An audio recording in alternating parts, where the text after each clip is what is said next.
Welcome back, van flippers, goat flippers, whatever we want to start calling you guys after 40-something episodes. We're going to get around to doing it. Today I'm joined with Colin Young, who plays in a couple different bands, but we're going to specifically talk about one particular band, God's Hate, but you also are in Twitching Tongues. You've also been in a couple other bands. What was it? Alpha Omega and Ruckus. Yeah. Yeah, those bands. And you also were a genuine all-star a couple months ago.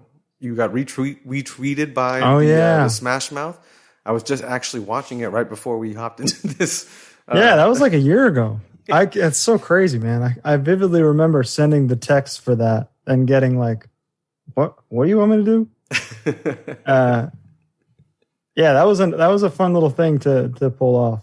Yeah, it was you and a bunch of the other guys, in bands and stuff like that. So that was it was one of the last second things here that popped up on my radar that, Sure. in research and whatnot. I think I found it on the PRP actually when I was just looking up Twitching Tongues just to make sure I had enough things to go off of. But anyway. Yeah, I think Smash Mouth getting in on the joke is what killed the steam for me. You were hoping like, no, you don't get to have this, Smash Mouth. So you hated the retweet, is what I'm getting. I thought it was funny, but yeah. Well, Colin, how's it going? You still out in not LA, but I guess LA, California? Yeah, I'm in Van Nuys, the Mecca, the epicenter of God's Hate, as we call it on the album. Yeah, a lot of you guys are from there, right? Based out of there. Yeah, Taylor and I have lived here for.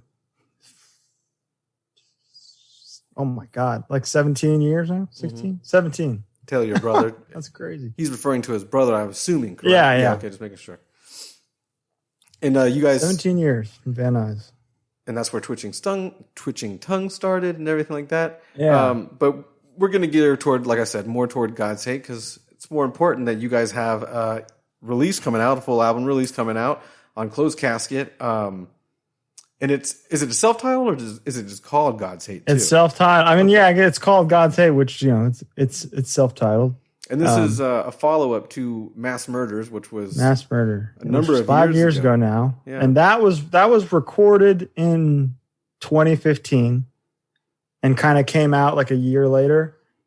And God's Hate was recorded. We started tracking August 2019. Okay. Wow.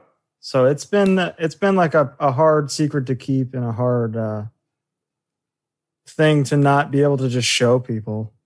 Yeah, especially because if you're saying August 2019, you guys didn't really even tease anything until like a couple of weeks ago. No, and we posted something the day that we started recording saying like, hey, we started recording. So it made for a whole year and a half of like, what the fuck happened with that? People thought that we just stopped or that weren't a band anymore, which is understandable. But it was a long process that became even longer once COVID hit. But that's who wasn't affected in some way by that. So our album being delayed 6 months is like, who cares? I was going to say we can talk about that for the 40th time on this podcast. Exactly. Yeah. I'm fine. It doesn't matter. We're here. Yeah. So it was definitely delayed, obviously, because of when did you guys finish recording? How long was the recording process? I think we really wrapped like April or May of 2020. Okay, so it was kind of like a longer process. Yeah, it was a while. And like with vocals, it was like the lockdown hit. So it was kind of like we were comfortable just doing like a session with our singer, Brody and Taylor, like once a week, every couple of days with them like in separate rooms and whatnot. So it was just an extra long, drawn out process that was already going to be long to begin with. Well, at least you got... you were able to focus with I don't know necessarily with the lockdown, but you guys were able to kind of like, dedicate some time to it. But they made it work. Yeah. I didn't fucking go. I at the end of the day was what held it up. Cause I was like, I'm not fucking coming over. I'm not going there. But cause I sing like a ton more on this record. It's kind of like a Blood for Blood Biohazard type, kind of like back and forth between Brody and I the whole time. So I had a lot of shit to do, and it was like down to the 11th hour, and I hadn't done any of it yet. So I felt bad for that, but then whatever, we got it done. Yeah, because you're the vocalist in Twitching Tongues, but for God's Hate, you play the drums, correct? Yeah, I switched to drums for this album. But you kind of, in your previous bands, you kind of wrote a lot of the material, or like the bulk of the material, and all, because you're a multi-instrument kind of guy. So Twitching Tongues is like a complete 50-50 joint effort with Taylor and I. And then Sean Martin wrote some stuff on the last album we did. But this time around, when God's Hate started, I bought a guitar just to have a guitar, and essentially learned how to play guitar just to start the band with Brody. It was like, hey, you should, you're 6'5", you're 300 pounds. You should be singing for a band.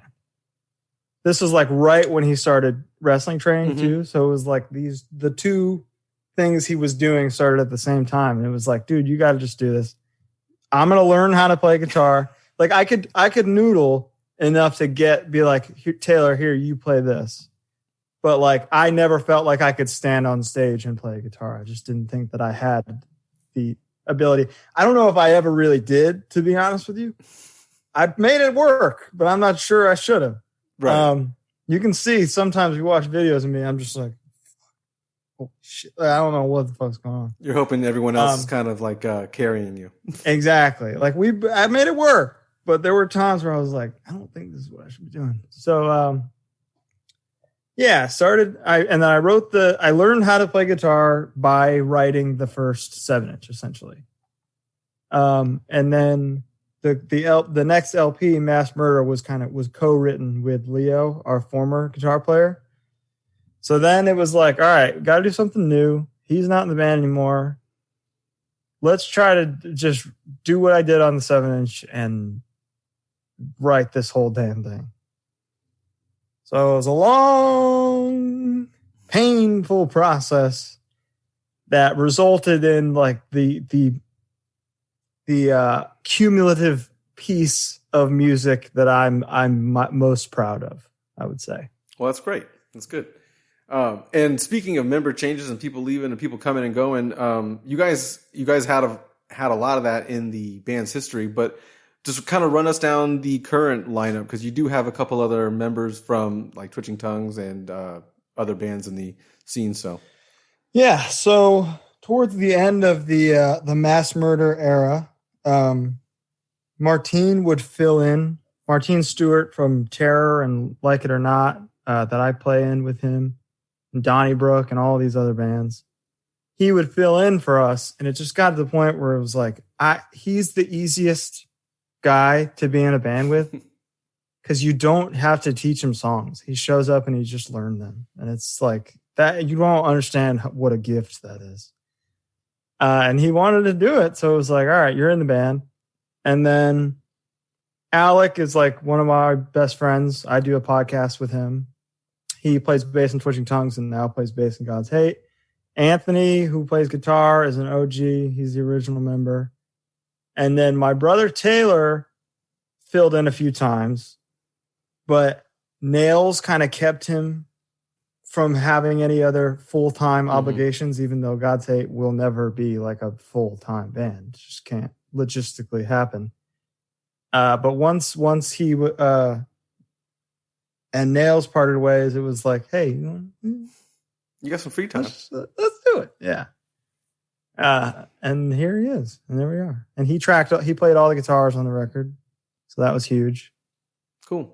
Wouldn't have sounded as good if I had been the one to do it. So or it would have taken as long. It would have taken a little bit longer. Oh yeah, we'd still be tracking if it was me. It's still, but yeah, you could still blame it on COVID for the entire year if it was. It's so true. Yeah. Oh damn, COVID, man! My hands I can't keep up with it.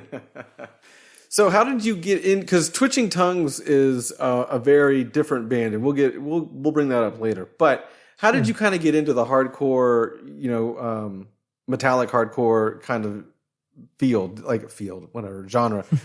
Did you grow up on that? That was first. So it was honestly like the first genre of music I ever liked. Oh wow, okay. I was so young, And Taylor's 4 years older than me, and we had an older brother. Have an older brother, Jesus Christ. So our brother Aaron was friends with all these local Connecticut hardcore guys, who they would just hang out with. He would occasionally go to shows, but he didn't really like fully get into it. But they left stuff in his car that got Taylor obsessed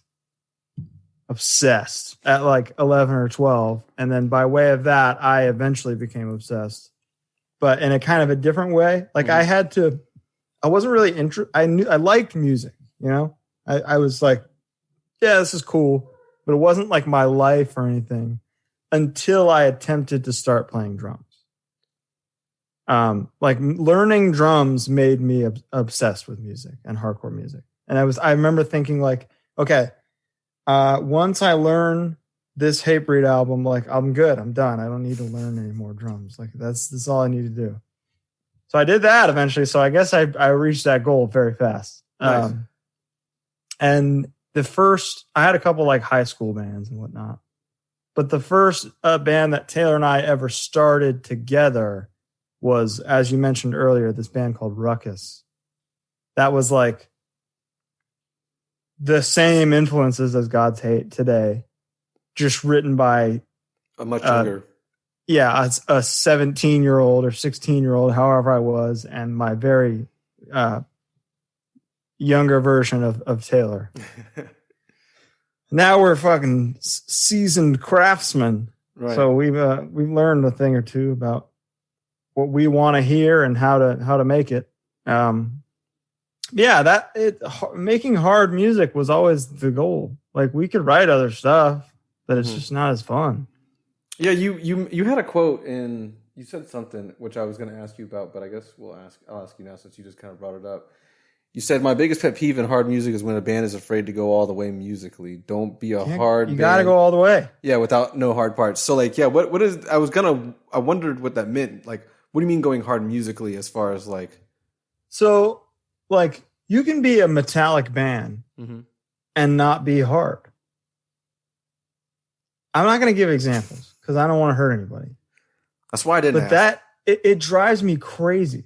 Like if you're gonna sound hard, if you're gonna be metallic, I'm out of time.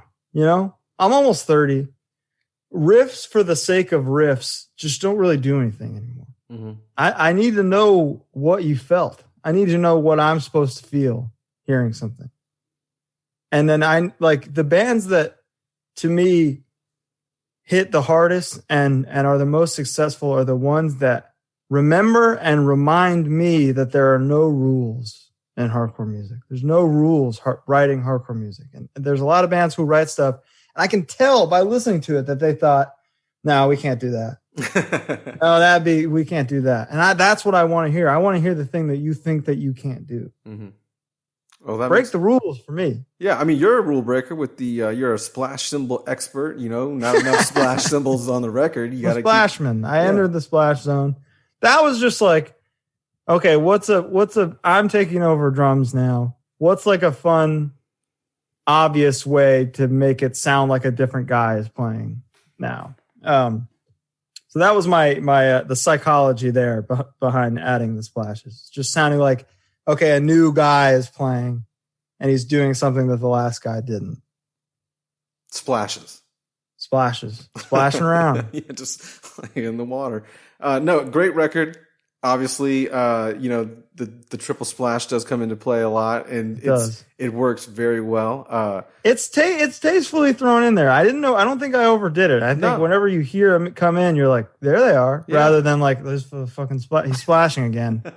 Jesus, how much water? Some guys are just like I was scared to do that like drum playthrough video because it was like most of the song is just me going like, yeah.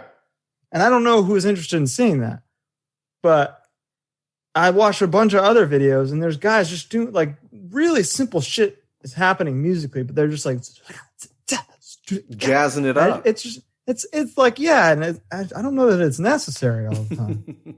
Make it mean something every time you hit it. Well, I think what they want to see on there is just you being you. And if you don't jazz it up normally, then don't jazz it up because the people are going to know that you're not a real jazzer, you know? Exactly. So, yeah. And that was just me being me, just having a nice time. And I haven't played drums in a long time. So I was a little rusty, and I made it work. So that's good.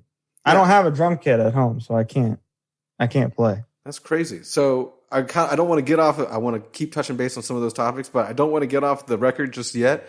You guys sold out of your first vinyl pressing, and it's not even out yet. So that's commendable, and that is also kind of a nod to how good the record is. And people only have heard one song, right? Yeah, and that's that was really special to me because it's like this underground cult band, yeah, whatever it is. I've been making music now for I don't know, 14 years or something. And I've seen bands come and go. I've seen bands left and right sell out their first pressings and whatnot. It happens, but it's never happened to one of my bands. Mm-hmm. So it's it's nice to win one. Finally. Yeah, it goes on the little mantle of achievements. Yeah, it's a nice feather in the cap, and one song is out, but I hope that they can tell by that one song just how much fucking effort I put into this whole damn thing. A lot of samples. You had to pick out a lot of samples. That's the fun part, man. Yeah. That's the easy part. It's interesting. Go ahead. Sorry. After 5 years of writing, I consume media. I love me some media, so I'm always listening.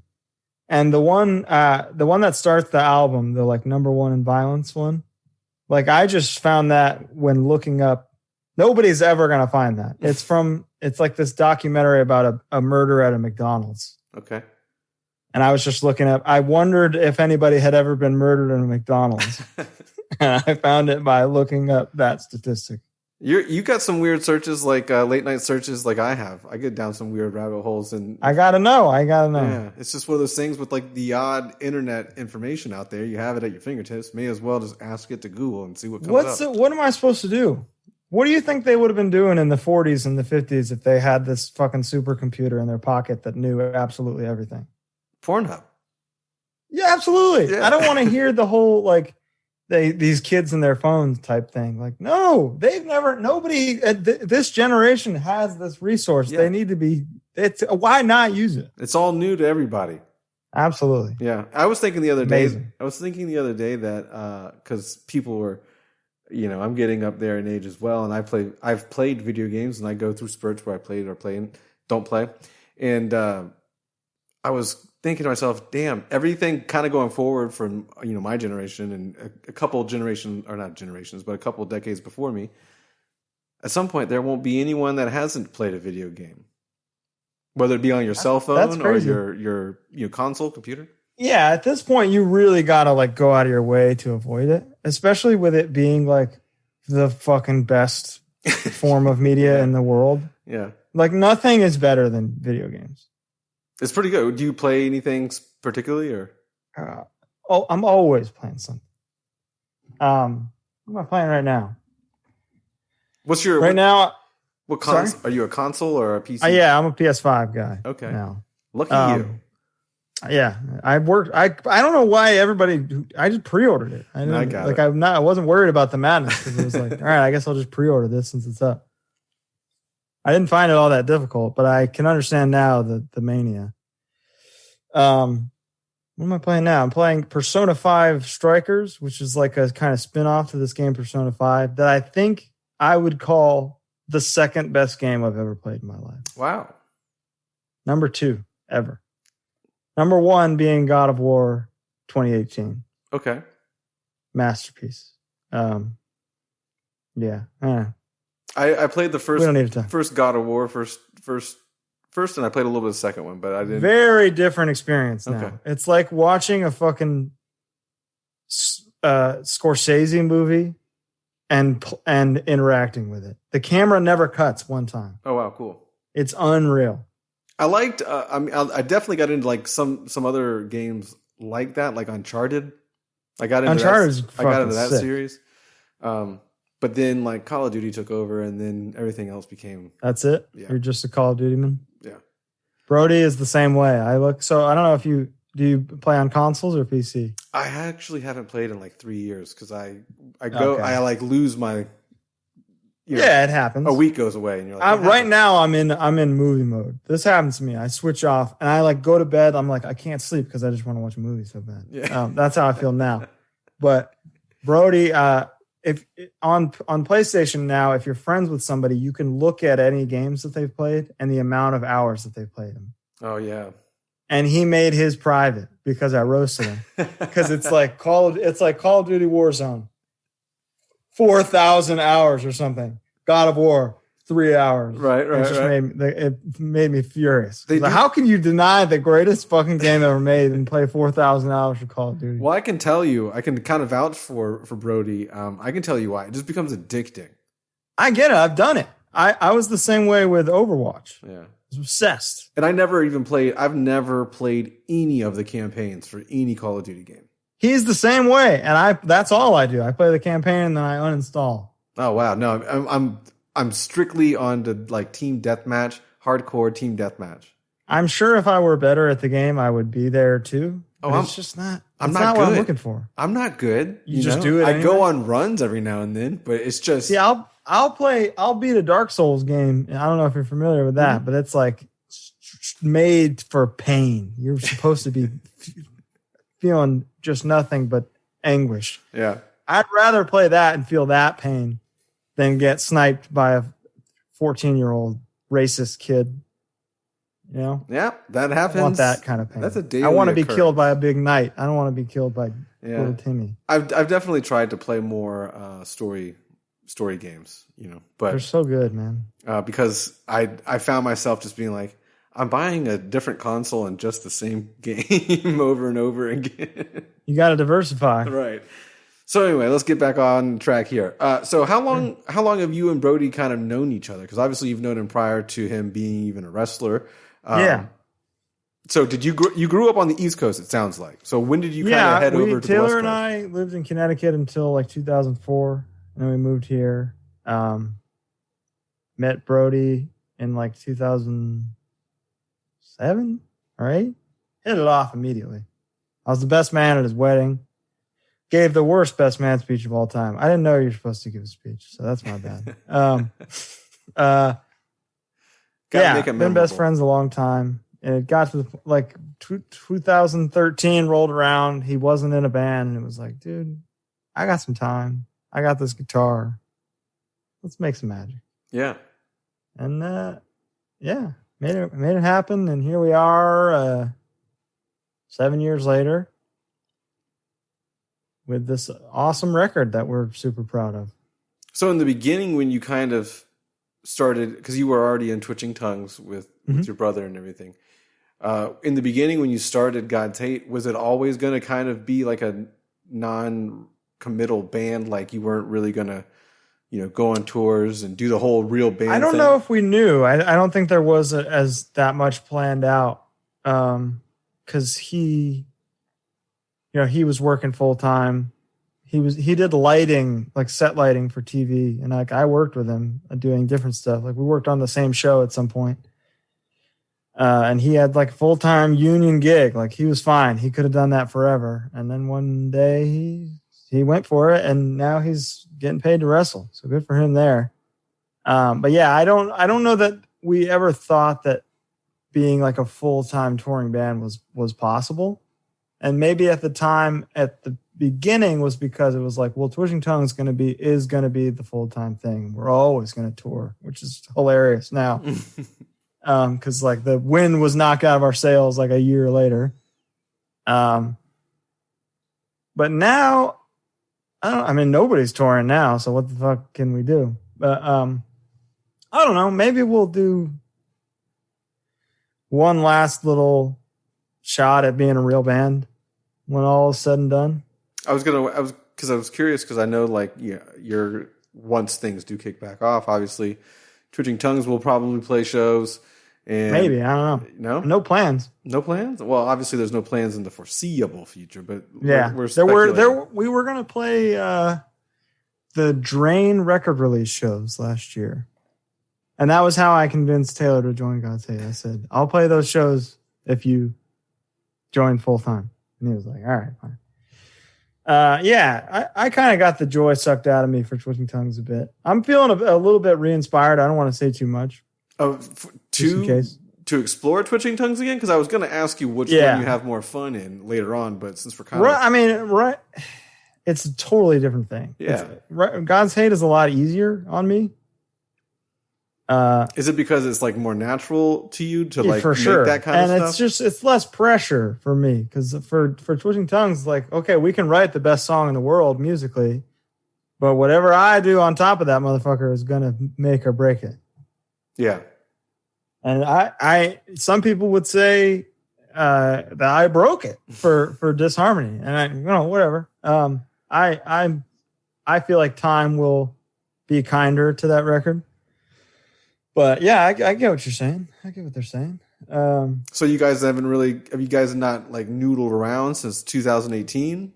We've noodled around ideas, but there's no songs or anything. Okay. But that's whenever we start writing, it's like it's like boom, done. Like our first and second albums were written within like a year, less than a year with each other. So it was a super fast process. And you kind of stated it's like one of the weirdest bands, the weirdest sounding bands. So like what? Yeah. Can you elaborate? Cacophonous. Yeah, can you elaborate on that? Yeah. Or most confusing band you ever heard, I think was actually your thing, you said. Yeah, and it's like we're obviously not reinventing the wheel or anything. It's a like heavy band with clean vocals is certainly not a new concept. But it's like I like the idea of like every song you're listening to is kind of like a different spectrum of the genre eventually. And maybe we'll kind of back off of that if for anything we do next. I know Taylor has some ideas that are very one kind of dimensional and mine are the same. If he keeps me grounded as far as Twitching Tongue stuff, I would say, because if I had it my way, it would be straight up like piano, keyboard, synth, like crazy grand metal rock operas. Yeah, and he keeps the hard in there still. So with God's Hate stuff, it's like, all right, I know what my goal is. There's a little bit of room to do some weird shit because there's no rules, as I said earlier. Mm-hmm. But at the end of the day, like it's all gonna make sense. And it'll make sense. There's the one song on the album, 6 Feet Deep, which is track 4, where I got to have a little fun on there. So that was we were scared to put that in there, to be honest. But you can't be scared, like you were saying. Don't hold back. Exactly, and that's why it's there because it's like, yeah, it's scary, but who cares? It's one song that kind of does that. We're not going to make it a single or anything, but like it's on side A, so it's hard. It's track 4, so it's hard. It's impossible to miss. It's sandwiched between the two singles. So if you're going from one to the other, you're going to hear it. Nice. It's a great record. Thank you. Let's talk. God, there's so many things I want to ask you about. I remind me to talk to you about your drumming style. That's all. But right now, let's go ahead and the artwork for this album is obviously a big topic. So let's dive into it. Where does it come from? What's the origin behind it? Is there a story behind it? What's going on? So Mark Nava, who did the art, brilliant, amazing tattooer, who is also just one of our best friends. Go-to guy, did anything on my upper body was done by him. So I'm a walking billboard for the motherfucker. And he did the artwork for the last Twitching Tongues record. And with this one, it was like, all right, Mark, this has got to be your masterpiece. We gave him the very rough idea of Terminator Samurai surrounded by yokai. And that's like so in his wheelhouse that I can see his fit, like through my mind, his face just being like, I already did it. It's done. I got it. The way that he visualizes things, like when he's doing outlines or whatever, just seeing it go from the outline to the finished thing is always so mind-blowing. So I knew before I saw anything that the finished product would be insane. And then it turned out to be like, to me, like that's my favorite album cover of all time. Yeah, I was going to say it's got to be in the running for at least this year. You know what I mean? If not, in a decade, because it's crazy colorful. Crazy. Yeah, it's crazy colorful and it's fucking detailed and yeah, it's if you're into tattooing and flash art and any kind of Japanese style, it's truly a work of art. Yeah, you guys. There's no other way to put it. I think you might need. And I have the original painting framed in my house. So nice. So there's it's a painting. I might send it over to Fort Knox. I don't know if I feel good having that accessible. That's kind of that would have been like such a perk, and I'm sure it still will be a perk for people who are like crate digging and just in general. But like, man, that artwork is so eye catching. It is. That was another thing. It was like, think about the amount of times when you were young. It's different now because of the internet, but that's like the fucking goofiest thing to say. Right. People being like, well, it's different now because of the internet. But like, what was better than walking through Tower Records and seeing a CD with cool artwork and just knowing it was sick? Yeah, or not. And like, this looks sick, so it's got to be sick. Yeah. You're 50-50 sometimes on those, but most times, you know what I mean? It's fucking awesome. You were drawn to it for a reason in general. Absolutely. So yeah, it's crazy artwork. And for those who haven't seen it now, I suggest you pause and, go Google it or pull up the album on Spotify. Yeah, there you go. So your drumming style, I'll just go ahead and knock that out so I don't have to like burden you with that task. Hey, it's all right. So you're a left-handed open player. Yeah, it doesn't make any sense. Doesn't make a lick of sense. Yeah. I would say Taylor is weirder because he did it first and he's right-handed. So him playing open-handed really makes no sense. I can play. It makes no sense. I think ideally I'd play open-handed, but with my hi-hat set up on the right side. That would be insane. You're like, for you, yeah. But for me, it would be hi-hat over here. Yeah, it would just be like where your ride. That's not as comfortable to me. Of course. Like I'd rather ride the hi-hat than the ride, and the ride is right here. But you're left-handed. So what I want is a nice ride here. I want a fucking. I want the blast bell low right next to the hi-hat. I got to look into a left side low ride for blasting and stuff. But yeah, it doesn't make much sense. But I didn't know any better. I had never seen another drummer other than Taylor play drums. So I watched him play and I was like, okay, I guess this is what I have to do. And it made more sense for me because it's like, all right, my left crash is right here. So why wouldn't I just hit this one with this hand and then hit this with this hand? It's right next to me. Why would I cross? This doesn't make sense. Right. I've broken down the psychological steps of drumming and I've reduced them to atoms. Mm. It has made a lot of things are more difficult because of it. Like fills, when I have to go because I lead with my left. So this is a disadvantage. This is an advantage. Right. My left foot also leads for double kick stuff. Okay. Also a disadvantage. Not fun. Because it's just get it left first. Yeah. So the stupid extra pedal is going first. Right. It's not ideal. Mm. Yeah, no, I'm definitely right-footed. And I'm right-handed too, but I would prefer, like I said, an open stance. I guess the hi-hat could be in the middle between toms, but that wouldn't really. That'd be chaos. Yeah. It would still be like here. Yeah. And that's just. I'd feel like an asshole if I did that. I get kind of obsessed with like how people play drums though, because you don't really necessarily notice it. But then like, Tony Royster, I guess, was the first one, or no, not him. The guy from Dave Matthews. Absolute god. Yeah, but when I watched he's his a fucking tape, king. Carter Buford. When I watched his tape years ago, because I said tape, he talked about like, well, I was just mimicking TV because he had a tape, I guess, at his young age, and he was mimicking the guy he saw on television play. So he was mimicking the way that he was, but it was mirrored. So his style's all weird and messed up. Yeah. And then Uriah, the drummer for Glassjaw for a while had like a weird, I think, left-handed open setup too, and now he just got obsessed with watching him groove, and because he was kind of heavy on toms and stuff too, so it was interesting to see him move. But dude, Carter Buford, man, yeah, people that like exclusively like metal and hardcore have no idea how much he fucking rips. Oh, he's the next. I mean, there's no. I don't know. I don't know of any comparison of anyone that plays in the metal genre that would kind of. He's an elite musician. Yeah. And it should be the Carter Buford band, not the Dave Matthews band.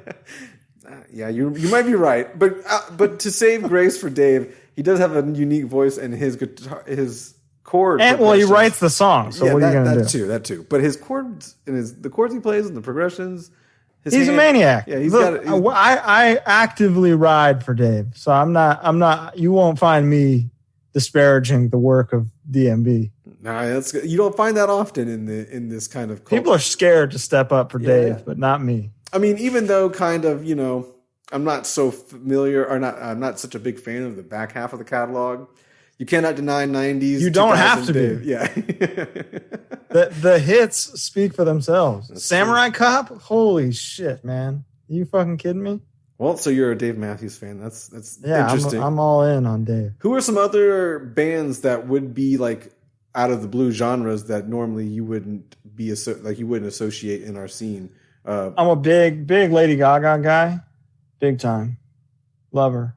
I can't tell if people are being sarcastic sometimes or if you're being not at all. Okay. She's a brilliant songwriter, amazing musician, amazing singer. She's cool as fuck. She's sweet.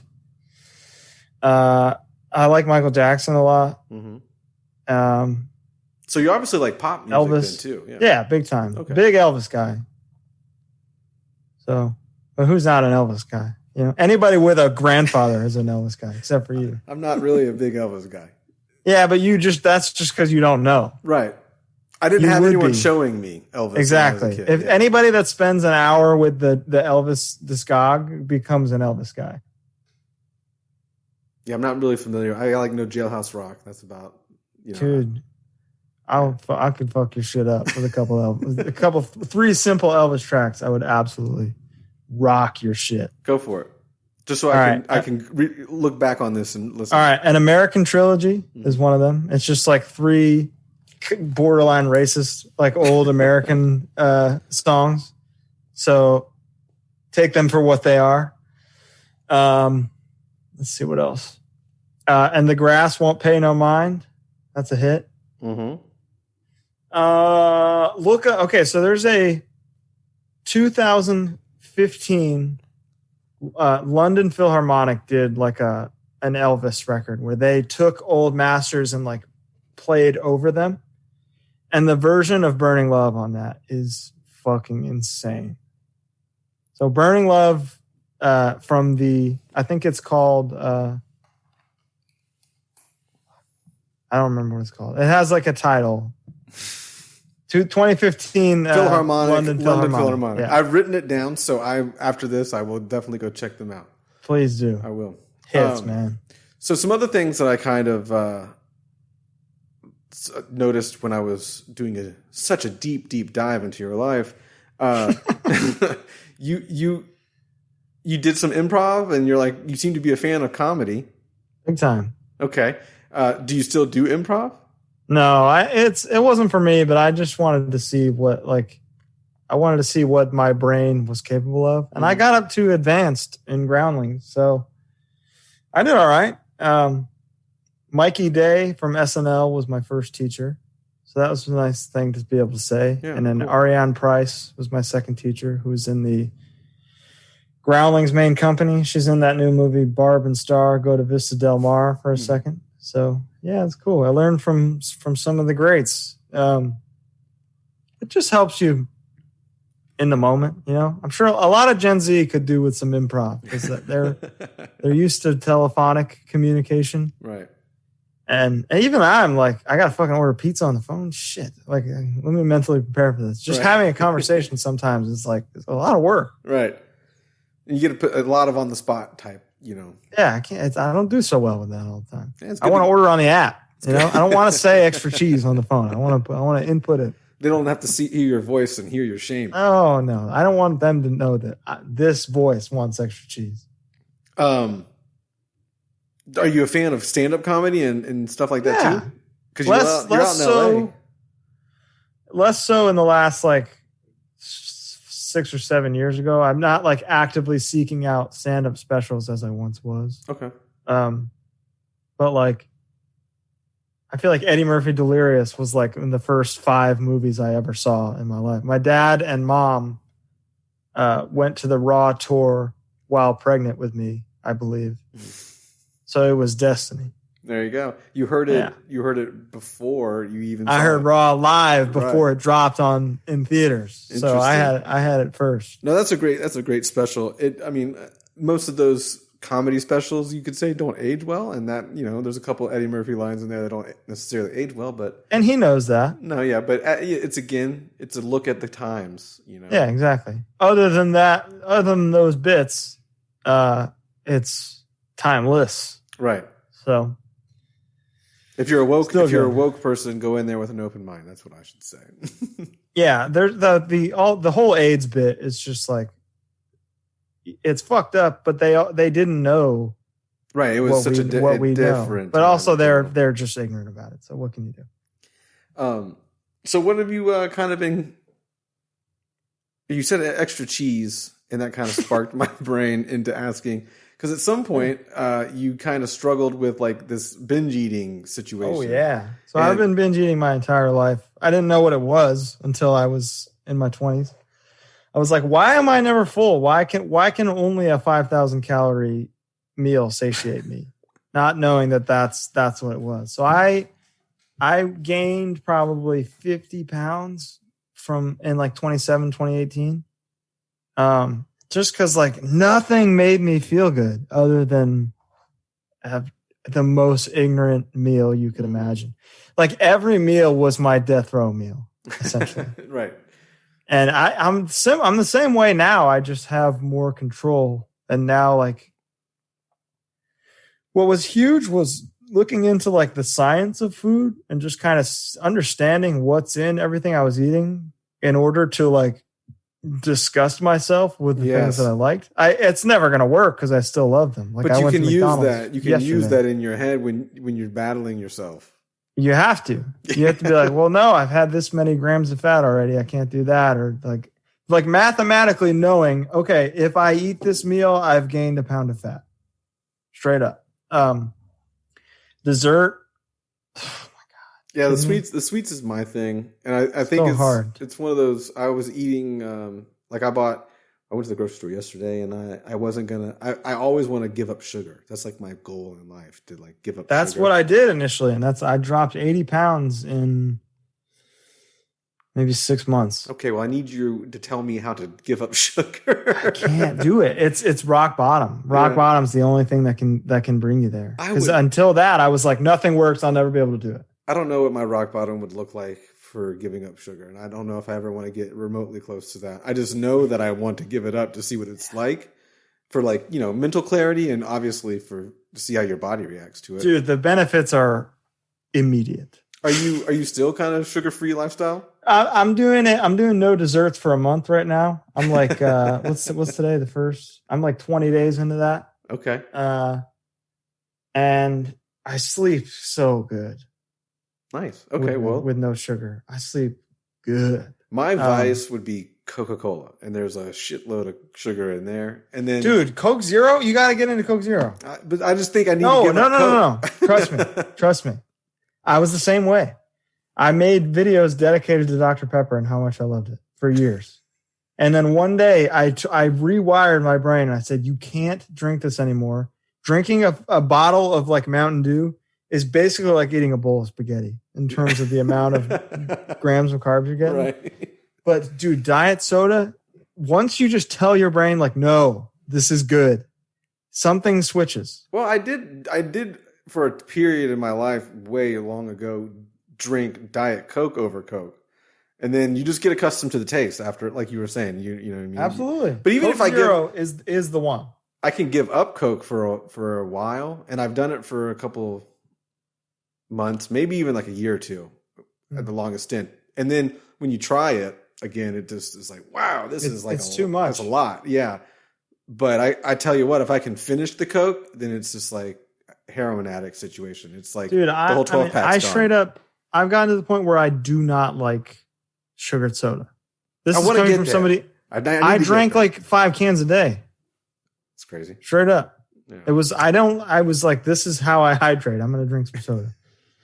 But Coke Zero, man, it's revolutionary. And now they got all these flavors. They got the orange vanilla one. They got the vanilla one. They got cherry Coke Zero. So you can pick your unpoisoned and change your life. Is there is there like corn fructose syrup and all that shit in Zero too? No, there's nothing in it. It's just a little bit of sodium and a bunch of delicious chemicals. Okay. I will, on your word, I will try it. I did try If you can find orange vanilla Coke Zero, do you like those 2 flavors separately, orange and vanilla? No, I'm just going to go straight Coke Zero. All right. Give it a shot. Because I don't like... You can't go wrong. I don't necessarily like other flavors of Coke either. I didn't until vanilla Coke. Do you remember when vanilla Coke first came out? That may be my worst one that I hate the most. All right. Sorry. This isn't going to happen. Sorry. Just try Coke Zero. Then. Okay. I'll get the cherry Coke Zero. I'll give that a whirl. Okay, there you go then. I'm not a fan of that. To me, it tastes like sour Dr. Pepper. Well, that may be because you're such a Dr. Pepper fan that it hurts your feelings. Enthusiast. It's missing the other 22 flavors, you know. Exactly. That other 22, they really pulled it all together. Yeah, that's crazy. Yeah, would love to give that up. Love to give up sugar. And I don't know. I don't think rock bottom. Yeah. You got to hit rock bottom. We'll see what that's like. I don't even want to, like I said, I don't even want to get there. So for me, it was I played drums in a kind of pop rock band called Nudie Mag, and we recorded our demo and then got some chili dogs after. And everybody else got like 2, and I was like, well, I need 5. Well, what are you guys doing? Like, I need to be full. I just played drums and I'm hungry. Right. And I went home and it was like, what have I become? But do you work out? Do you while you binge? I didn't then. Okay. Drums was my only workout, and now I work out religiously.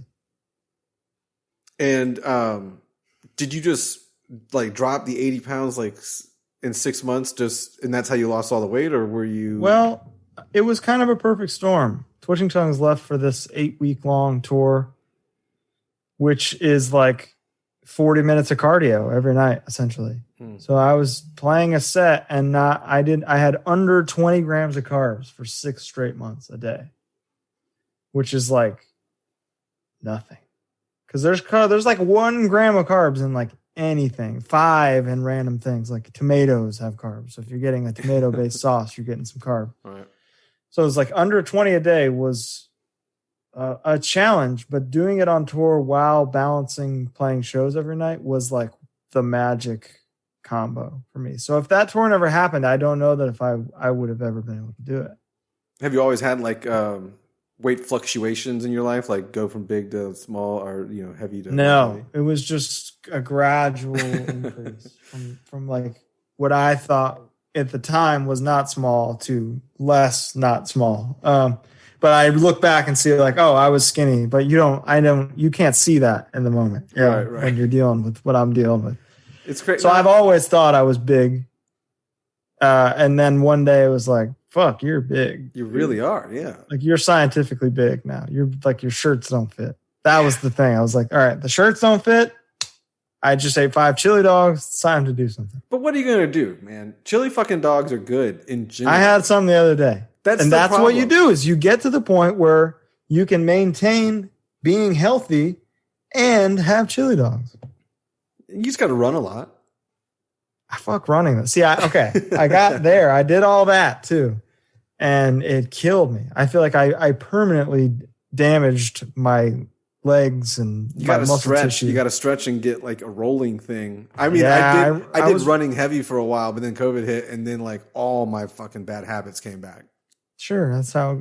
If you stop running for one day, it sucks. Your shit's fucked up. And if you lose momentum, I could go 10 miles a day for a month straight, and then I took one day off, and it was my body didn't know how to run anymore. And I would always dread it. I mean, I ran for a year. And even though I would get the runner's high and all that blah blah blah after you run for so long, and I feel so committed. There would be days when I'm like, oh, fuck, dude, I don't even want to run. I never wanted to run. I think I always hated the first mile. The first mile is the worst part. Yeah. Yeah, I did a half marathon with Alec from God's Hate and Twitching Tongues, and I was concerned because he was in the Navy, so it's like he's running drills and shit. He's used to this. Me, I never done anything like that in my life. So the first mile, I was like, dude, I'm fucked. This is not going to work. It's not going to happen. And then do they got a chili dog station somewhere? Jesus.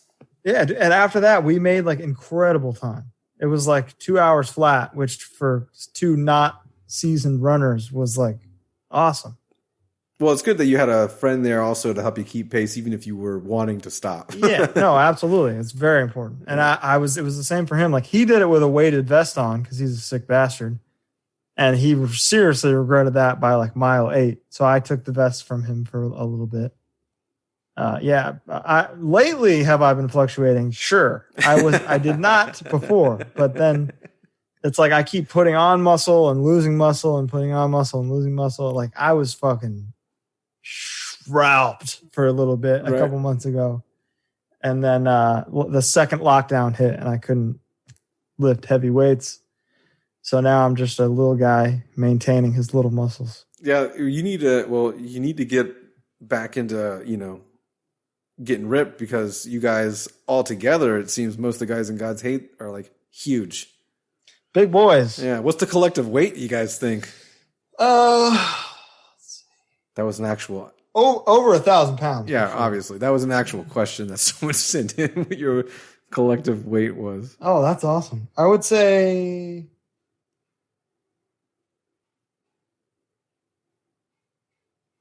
probably like 1,400 pounds. Yeah, it's big boys. Maybe more. Yeah. How much of that is Brody? He's a solid 300 on his own. Not in fat for those who are. No, he's a strong boy. He and I really pushed each other for a while. We were getting together and working out 5 days a week, and we were strong, man. We put in some serious work. It's all gone now on me, but he's still carrying it. Have you ever thought about getting like hypnotized to get your bad habits like hypnotized? I don't know. I mean, sure, I'll do it, but I don't know if I believe that is possible. I believe in aliens, but I don't know if I believe in hypnotism. Yeah, it's a weird combination to not believe in those two things at the same time. But it's like two different X-Files episodes. Right. They could be back to back in a season. I thought about maybe that would be the way that I can give up sugars, like going to like a hypnotist or something. Dude, you just have to do it. It sucks, but you're probably right on that. The thing, here's what works. Here's what makes it work. Is 2 weeks later immediately seeing results and being like, oh, I want to keep doing this because it's awesome. Yeah. I'll get to it one day. Rock bottom, like you said. You got to hit rock bottom. So I'm going to hit you with some of these questions that were sent in to our Instagram and just in general. Beware, I'm not really sure what's going to come up. So in Lambgoat, so you know how it is. Yeah. Spare me the kill myself ones. We'll do. I'll try. I can't handle that. Okay, well then there's no questions. Thank you. Just kidding. Nice. So what does Colin enjoy more, drums, vocals, or guitar? I think we've already kind of drums because I am better at them than the other two for sure. Any near-death experiences on tour or crazy fan experience stories? ? Fan experience. I don't know if we have any fans, so that one's out. But near death, I've probably got the same one everybody's got, is driving 80 miles an hour on 95 or something, and a deer came along. I was on cruise control too, so it was like deer comes perfectly in the path, stands right in front of me. I'm in the middle of the lane. My reflexes kicked in, right? I went full Neo on this motherfucker. It was straight up like the tiniest little, because a van and trailer, if you move too much, you're dead. You start fucking going as the Lambgoat audience knows. Right. If you move too much, it's dead. You're over. Vanflip. So I was just like, boom, and it was like the van and trailer just went perfectly like, and the deer, it was like inches away, and I saved the lives of everybody in the van. I could only imagine. None of them were awake, so none of them know what I did for them that day. They just kind of like woke up during the shift, like, oh, okay, well. They all woke up because of the movement. They're like, what the fuck, man? I was just like, you're good. Just nothing, man. Go back to sleep. You're alive. You're welcome. That's how I felt. Were you in? I'm going to guess that you were kind of like in North Carolina. That seems to be a breeding ground for like that. A lot of those stories come from there. We got a lot of deer here in the South. I'm in North Florida, so we got a lot. Oh, gotcha. Why is Van Nuys in parentheses Valley Glen the best city in the world? Easy with Valley Glen. I'm not. What? That's funny. Taylor gets in arguments with people all the time because he technically lives in Lake Balboa, which is like a realty subdivision of Van Nuys. It was all these things. Realtors fuck everything up. They change the names of something just to give the property a different value. And Valley Glen is another one of those things. I think you got to live here to get it, to answer his question.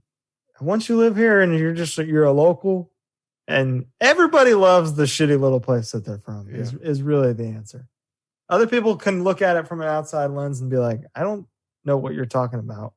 That guy is literally pissing in his own mouth over there. And you're like, no, come on. That's Hector. He's awesome. You got to know him. It's Tuesday. You got to know him. You got to know why, the story behind why he's pissing in his own mouth. Yeah, you'll join him one time. Mom used to do that too. It makes him feel good.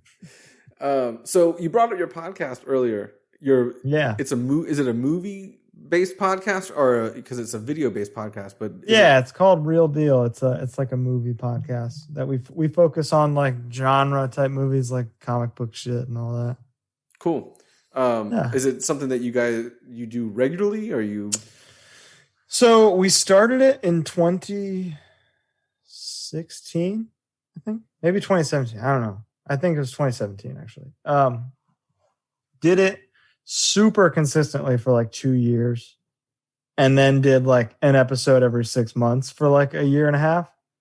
And now we kind of brought it back a couple months ago in video format for the first time, much like this. So it's the same way we would record an episode. I noticed you have the premium plan, so our thing was not cut off at 40 minutes. So that's pretty cool. Good for you. Thank you. I've upgraded my situation here in my. That's good for you, man. I'm glad you. I can too. I got the light here. I'm sure this has got to be one of the better looking interviews you've ever done, right? Right. Yeah.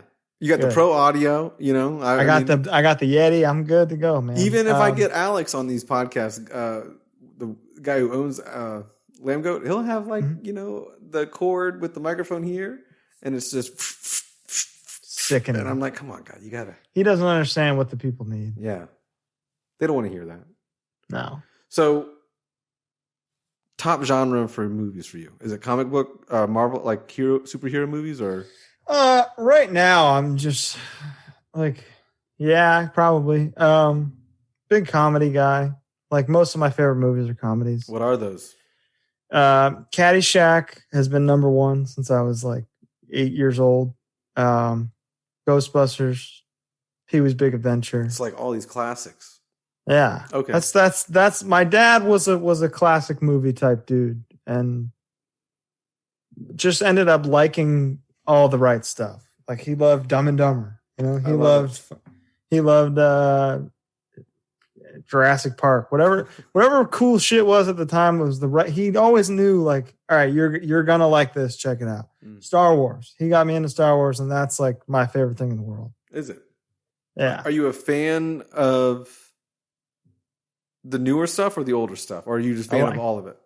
Okay, so I'm not a hater of the sequel trilogy, as most people are. I think Last Jedi is one of the best Star Wars movies. Interesting. And that would be as a movie, like as a singular piece of art, and like as movies are made and as movies go, Last Jedi is one of the best Star Wars movies. That's episode 3? That is the second of the new ones. So that's episode 8. Okay. So I was thinking you were referring to like one of those prequels, but you were talking. Oh, one of the prequels? No, those are dog shit. Okay. At least we agree on that. Those are bottom. Yeah. Yeah. I think Revenge of the Sith has some good moments. Phantom Menace. I don't know what that was about. The first Phantom Menace, it's like a courtroom fucking shipping company turns evil and it tries to fuck shit up. There's no, and he's like, this movie is for kids. No, it's not. It's nonsense. It's absolute nonsense. No, Attack of the Clones is shite. But Revenge of the Sith has all the stuff that you like kind of figured was coming. Mm-hmm. So that made it more enjoyable, even if it's like written like a 8-year-old. Yeah. And it just took so long to get there. Took years to get there. It did take a while. It did. God, I was so upset when and then, as a fan, I was a big fan of the original 3. And then. Yeah, those are the standard bearers. Right. And then in 9th grade, A New Hope came out and like we skipped school and saw it. And I just remember like, man, Phantom Menace came out? Yeah, Phantom Menace. And it really killed it. It really killed the whole thing for me. Yeah. And you remember like how good the promotional material was and stuff? Like the toys were so awesome. Taco Bell had the little like Pog type deals. Mm-hmm. I was so excited. And it was like when I was watching it, I think that's when I realized that not every movie was awesome. Right. I didn't know that not every movie was awesome until then. Sometimes millions of dollars can't equate to dog shit. No, it cannot. As seen in 2017's Justice League. Yeah. Didn't work. I didn't watch that one. Although I did go through and watch all the Marvel ones. They're incredible. Those are pieces of art, every single one. Yeah, not every single one. A couple of the earlier ones aren't very good, but I was a little bit of a hater on the whole thing, but then like I guess I didn't watch them long enough to have most of, if not all of them, come out, and so I got to watch them in the order that you're supposed to watch them. That's what does it. Is like it's easy to be a hater from the outside, but like I would say it's borderline impossible if you start from the beginning, really give it a shot. By the time you get to like Captain America and the Winter Soldier. Yeah. There's no way that you can be like, this sucks. And that was a great movie too. And out of the ones that there's so many in that timeline that one stands out. Winter Soldier stands out. Unfortunately, Ant-Man does too, but that was a great movie. That's top 4 for It was funny. That's my 4th favorite one.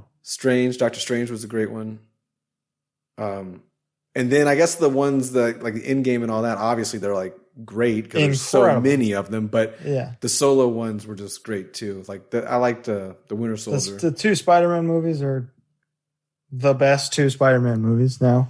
Right, the new kid. Yeah, I like him. He's incredible. I like him much more than any other Peter Parker. Like much respect to Toby because he started it. Yeah, but that movie those Spider-Men were just a different kind of. It was a different kind of movie, but it's one that these would not exist without. True. And like, I can just remember so vividly sitting in the theater for those and like seeing just the Sony kind of like PlayStation Spider-Man logo and just thinking like, wow, this is a real thing. Like I'm really about to watch a Spider-Man movie. This is so crazy. And then like 20 years go by and it's like, now that's all people want to make now because they realize like, oh, these are the best fucking stories ever told. Well, there's a reason why comic books were so popular and they stayed around for so long, you know what I mean? And then it just kind of introduces it's not, I guess it gives the general audience the luxury of like not being as nerdy reading comic books every other week or something like that. And they can just watch a storyline. You know? I couldn't wear a fucking Thor shirt in high school. I'd be laughed out of the room. But now I feel like the cheer squad gets off and they change back into their Avengers gear. You know? Yep. It's the cool thing. Yeah, I'm down with that. Yeah. It's just a shift in, everything. That's a lot less gatekeeping these days, it seems, all around. Yeah, I mean, pop culture is just culture now. Mm-hmm.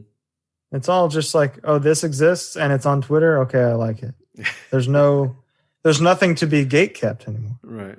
And if you are gatekeeping, here comes the internet to tell you how wrong you are. Yeah, and if you're gatekeeping something stupid, you should be told that you're wrong. Like, you can't gatekeep Fall Out Boy. You can't gatekeep shit that was like number 1 on the Billboard Top 200. Okay, it's just not. It doesn't work that way. Well, Colin, There's no gate. Not anymore. They blew it up. We have gotten to over an hour at this point, and I feel like we could keep going and going, but I'm going to cut you free here so you can continue on your day. And I've Sure. I've got to try to not eat sweets and try to just eat my steak. Dude, just be happy. That's what it's all about, man. Just do whatever makes you feel good. Because right now everything sucks. So if something doesn't suck, you should embrace it. All right, so I'm going to go eat the rest of those cookies then. Eat the cookies under and then your digression. Yeah, exactly. All right, Colin. Well, is there any other underground bands that we should kind of know about since you are King Underground Band with God's Hate? So, I really like the Regional Justice Center record coming out this Friday. I don't know when this podcast is going up, but it could be up when it's already out. So that'll be out good. This Friday, which is already the Friday we just had. Yes. Taylor just recorded this band called Age of Apocalypse, or he mixed a band called Age of Apocalypse, who it's definitely an acquired taste. Like he's singing over clean vocals over hard music. And it made me kind of feel like I was like, oh, this is what people feel when they listen to Twitching Tongues, where they're like, I don't know if this makes sense. Like, does this make sense? That's the first listen. And then the second one, you're like, I can't fucking wait to hear this again. So whenever that Age of Apocalypse record comes out, it's really good. So I'm excited for that. That's about it. It feels really good to talk about the God's Hate record because I can't stress how hard. Yeah, you guys have not only how hard the band worked on it, but like personally, I've never had as much physical stake and mental stake in a piece of music before. Well, before we get gone here, like how was it a struggle to just keep that in the entire time? Because you had it was impossible. For over a year. It was impossible to do. Like who knew? I didn't send it to anybody. Because I always feel like if somebody sends me something too early, I don't give a fuck by the time it comes out. And I really wanted to avoid that. I kind of wanted anybody I cared about to be as excited as I was at the time when other people were. So it was really hard. And that was a personal choice because I'm sure it would have been a lot easier on me to just be like, here, everybody I know, have this, listen to this. But I think the time was right as well. Like now it's like everybody's sitting inside. They're about to maybe not be sitting inside. We'll see. Just this like ultra hard record that is a combination of like every hard thing I like. It gets to be kind of the last thing maybe they hear on their way back into the world. Mm-hmm. Is a high honor to us. And good thing we started talking about the album again because I brought up a question I forgot earlier. Hey, you guys are releasing through Closed Casket, but you kind of released stuff previously for God's Hate on Metal Blade. No, Twitching Tongues was Metal Blade. Oh, okay, God's Hate, every single, we're straight across the board Closed Casket. That's what I was going to ask. I was like, what was this? Why was the transition from? Because I thought originally you were on Closed Casket because you had some releases on there, or you definitely did like vinyls through there. I think. Yeah, God's Hate was as full on Closed Casket for life. Twitching Tongues did 2 records with Metal Blade, and that's done. So Twitching Tongues is whatever we do next will be fully with Closed Casket as well. Cool. And well, if you've gotten this far into the podcast and you like closed casket activities, we're going to have Jarhead Fertilizer on in the next couple. Hey, yeah, that's a sick fucking record. Yeah. So we had him on last week. We recorded it last week. So, but that was interesting. Obviously, with him in Full of Hell and everything. So it's good, good shit. But yeah, man, Colin, thank you for taking the time out of the day, and I'm glad that we got to kind of be one of the first, because you don't have a lot of God's Hate interviews out there. You're the first. This is the first video one I've done for God's Hate, so there's that. This is the only one so far. We're breaking boundaries left and right here. That's right. Vanflip. Let's do it. All right, Colin. Again, thanks, man, and all the best for the record coming out. And if you haven't, you will be able to listen to it Friday if you're listening to this. But March 12th is when the release date is. Definitely go ahead and pre-order one of the second or third pressings. I know you have a couple different other second press goes up variants. It might already. It's gonna have gone up by the time this is out. But March 3rd, second pressing's up. Let's go ahead and see if we can sell those out after the record comes out and everyone already hears it and not just life's hard, be harder, you know? All right. That'd be nice. Colin, again, for the 14th time I've said it, thanks a lot, man. Thanks for having us. And me. Yeah. All right. Cool.